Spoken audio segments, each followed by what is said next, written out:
भगवान श्री राम का मंदिर अयोध्या में बनकर तैयार हो चुका है, लेकिन अभी कुछ ऐसी चमत्कारी घटना सामने आ रही है जिसे देखकर हर कोई हैरान है।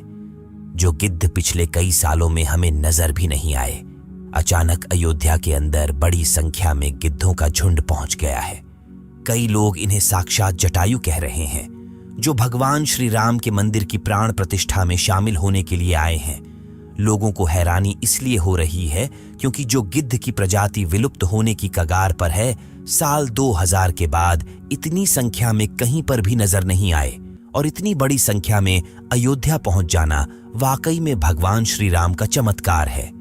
और यह जब खबर मीडिया के अंदर पहुंची तो सब जगह भगवान श्री राम के चमत्कार की चर्चा होने लगी। इस चमत्कार को आज साइंटिस्ट भी मान रहे हैं। आज के इस वीडियो में भगवान श्री राम के मंदिर बनने वक्त हुए वह चमत्कार बताएंगे, जिसे सुनकर आप भी चौंक जाएंगे। आखिर क्यों नेपाल से 2 जो विशाल शिलाएं लाई गई थी, जिस भगवान श्री राम की मूर्ति बनाई जानी थी, लेकिन उनसे मूर्ति न बनाकर दूसरे पत्थरों को लाया गया।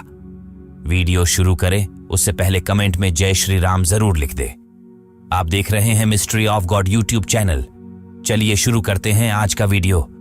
दोस्तों, जिस मौके का पूरी दुनिया इंतजार कर रही थी, अब वह घड़ी आ गई है। अयोध्या में प्रभु श्री राम मंदिर बनकर तैयार हो चुका है। 22 जनवरी को राम लल्ला की प्राण प्रतिष्ठा की जाएगी, लेकिन उससे पहले ही चमत्कार के ऊपर चमत्कार देखने को मिल रहे हैं। सबसे पहला चमत्कार तब हो गया जब लोगों को अचानक जटायु के वंशज गिद्ध आसमान में उड़ते दिखाई दिए। यहां तक कि भगवान श्री राम के भक्त इन्हें राम मंदिर की प्राण प्रतिष्ठा में आए मेहमान मान रहे हैं, क्योंकि पिछले कुछ सालों में यह प्रजाति विलुप्त सी हो गई थी। लेकिन राम मंदिर की प्राण प्रतिष्ठा नजदीक आते ही अयोध्या के आसपास बड़ी संख्या में गिद्ध आ पहुंचे हैं। लोग इस करिश्मा को देखकर पूजा भी कर रहे हैं, क्योंकि गिद्ध ऐसा प्राणी है जो भारत से विलुप्त हो चुका है। ऐसे में प्रभु श्री राम की प्राण प्रतिष्ठा से पहले ही वह कैसे दिखे, इसे लोग भगवान का चमत्कार मानकर पूजा कर रहे हैं। अब दोस्तों, यह इतनी बड़ी बात कोई सहयोग तो नहीं हो सकती है। दोस्तों, कुछ बुद्धिजीवी लोग रामायण के होने पर ही सवाल उठाते हैं। उन लोगों का मानना है कि रामायण असल में एक कहानी थी, मगर दोस्तों, आज भी रामायण से जुड़े हुए कई सारे ऐसे सबूत मौजूद है जो हर किसी को मानने के लिए मजबूर कर रहे हैं। भगवान राम ने जो पुल बनाया था लंका जाने के लिए, वह आज भी मौजूद है। उसे वैज्ञानिकों ने भी माना है। वैज्ञानिकों ने उसे देखकर कह दिया कि यह कोई प्राकृतिक नहीं है, बल्कि यह इंसानों द्वारा बनाया गया पुल है। और जिस जगह पर वह पुल बनाया गया था, वह आज भी उसी जगह पर मौजूद है। उस समय भगवान श्री राम ने अपने चमत्कार से पत्थर को पानी के अंदर तैरा दिया था, और उन तैरते हुए पत्थरों पर कदम रख के वानर सेना लंका में गई थी। दूसरा सबसे बड़ा सबूत रावण खुद की लंका है। रावण की लंका आज भी मौजूद है। और यह चमत्कार भी बहुत बड़ा सबूत है। जटायु गिद्ध प्रजाति से ताल्लुक रखते थे, वहीं जटायु भगवान श्री राम के परम भक्त थे। दोस्तों, जटायु और भगवान श्री राम के बारे में रामायण में भी कई बार हमें जिक्र मिलता है। त्रेता युग में जब भगवान श्री राम को अपने पिता द्वारा वनवास का आदेश मिला था, तब पंचवटी में भगवान श्री राम की पक्षीराज जटायु से मुलाकात हुई थी। पक्षीराज जटायु माता सीता को अपनी पुत्री के समान मानते थे। दरअसल जब रावण माता सीता को हरण करके ले जा रहा था, तब जटायु ने ही लंकापति रावण को सीता माता की रक्षा के लिए युद्ध किया था। वही जटायु जिन्होंने अपने पंखों से रावण को बहुत चोट पहुंचाई थी। रावण के शरीर को जटायु ने लहूलुहान कर दिया था। इस संघर्ष में जटायु ने अपने प्राणों की आहुति दी थी। छत्तीसगढ़ के दंडकारण्य में गिद्धराज जटायु का मंदिर है। ये वह स्थान है जब सीता का अपहरण कर रावण पुष्पक विमान से लंका जा रहा था, तो सबसे पहले जटायु ने ही रावण को रोका था। राम की राह में जटायु पहले शहीद थे। राम कथा में प्रसंग आता है जब जटायु के भाई संपाति ने कहा कि मेरे पंख कमजोर हैं, मगर आंख दूर की चीजें देख सकती है, इसीलिए मैं सीता जी को अशोक वाटिका में बैठी देख रहा हूं। इसलिए लोग इन्हें साक्षात जटायु के वंशज मान रहे हैं। दोस्तों, अयोध्या नगरी के अंदर ही भगवान श्री राम का जन्म हुआ था, जिसका जिक्र वाल्मीकि की रामायण में भी है। सालों तक चले राम राज्य के बाद जब श्री राम ने जल समाधि ले ली, तो अयोध्या नगरी सूनी हो गई। पौराणिक मान्यताओं के अनुसार उज्जैनी के राजा विक्रमादित्य जब यहाँ आखेट करने आए, तो उन्हें उजाड़ भूमि पर कुछ चमत्कार दिखाई देने लगे। खोज की तो पता चला कि ये श्री राम की जन्म भूमि है। इसके बाद उन्होंने यहाँ श्री राम के भव्य मंदिर का निर्माण कराया, जिसमें काले रंग के कसौटी पत्थर वाले 84 स्तंभ थे।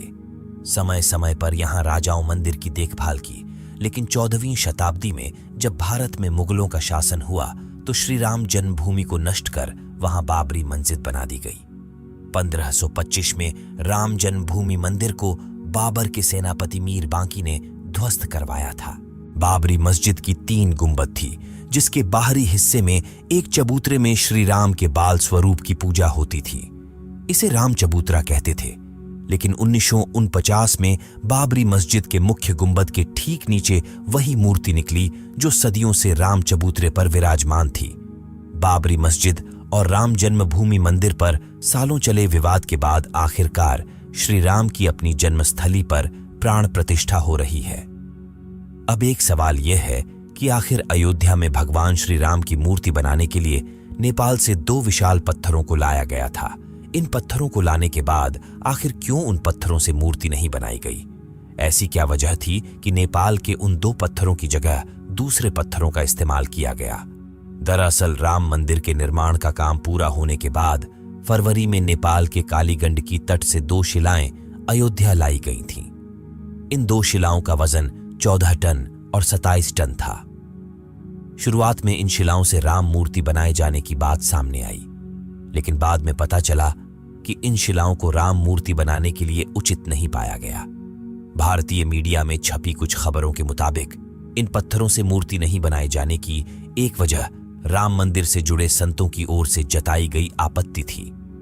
खबरों के मुताबिक कुछ संतों का मानना था कि इन पत्थरों को मूर्ति निर्माण में इस्तेमाल नहीं कर सकते, क्योंकि कालिंदी की चट्टानों को तोड़ा नहीं जाना चाहिए, क्योंकि वे शालिग्राम के बराबर हैं। हालांकि अयोध्या पहुंचे नेपाली प्रतिनिधियों के मुताबिक इन शिलाओं की तकनीकी जांच के बाद मूर्तिकारों ने कहा कि ऐसी शिला से मूर्ति तराशना संभव नहीं है। इसके बाद दूसरे पत्थरों से मूर्तियां बनाई गईं। नेपाली प्रतिनिधियों के मुताबिक 27 टन वजनी शिला पर मूर्ति तराशने की कोशिश की गई थी, क्योंकि 14 टन वजनी शिला को शालिग्राम माना गया, लेकिन 27 टन वाली शिला भी उपयुक्त न पाए जाने के बाद दोनों शिलाओं को राम मंदिर निर्माण स्थल के पास रखा गया है। भारतीय मीडिया के मुताबिक राम मंदिर के गर्भगृह में रखने के लिए देश की अलग अलग जगहों से लाए गए पत्थरों से 3 मूर्तियां बनाई गई हैं। इनमें से सबसे अच्छी मूर्ति का चयन कर उसे गर्भगृह में स्थापित किया जाएगा। दोस्तों, अयोध्या में दुनिया का सबसे बड़ा विशाल मंदिर बन रहा है। लोग बेसब्री से इंतजार कर रहे हैं। राम मंदिर के लिए कुल 67 एकड़ जमीन है, जिसे 2 एकड़ में मंदिर बन रहा है। पहले मंदिर के मुख्य शिखर की ऊंचाई 128 फीट थी, अब यह 161 फीट होगी। 3 की जगह 5 गुंबद और एक मुख्य शिखर होगा। वैसे तो साल 2020 में ही काम शुरू कर दिया गया था। प्रधानमंत्री नरेंद्र मोदी ने 5 अगस्त 2020 को अयोध्या में राम मंदिर की आधारशिला रखी थी। साल 1992 में बाबरी मस्जिद को ढा दिया गया था, जिसके बाद हिंदू पक्ष और मुस्लिम पक्ष के बीच इलाहाबाद हाई कोर्ट से लेकर सुप्रीम कोर्ट तक लंबी कानूनी लड़ाई चली। इसके बाद नवंबर 2019 में ऐतिहासिक फैसला सुनाया और आदेश दिया कि अयोध्या में विवादित जमीन पर मंदिर बनाया जाए। इस फैसले में यह भी शामिल था कि केंद्र सरकार मस्जिद के निर्माण के लिए सुन्नी वक्फ बोर्ड की 5 एकड़ वैकल्पिक जमीन उपलब्ध कराए। अब दोस्तों, आप इसे लेकर क्या सोचते हैं? कमेंट के माध्यम से जरूर बताएं। आज कैसे वीडियो में बस इतना ही। जय श्री राम, जय सनातन धर्म।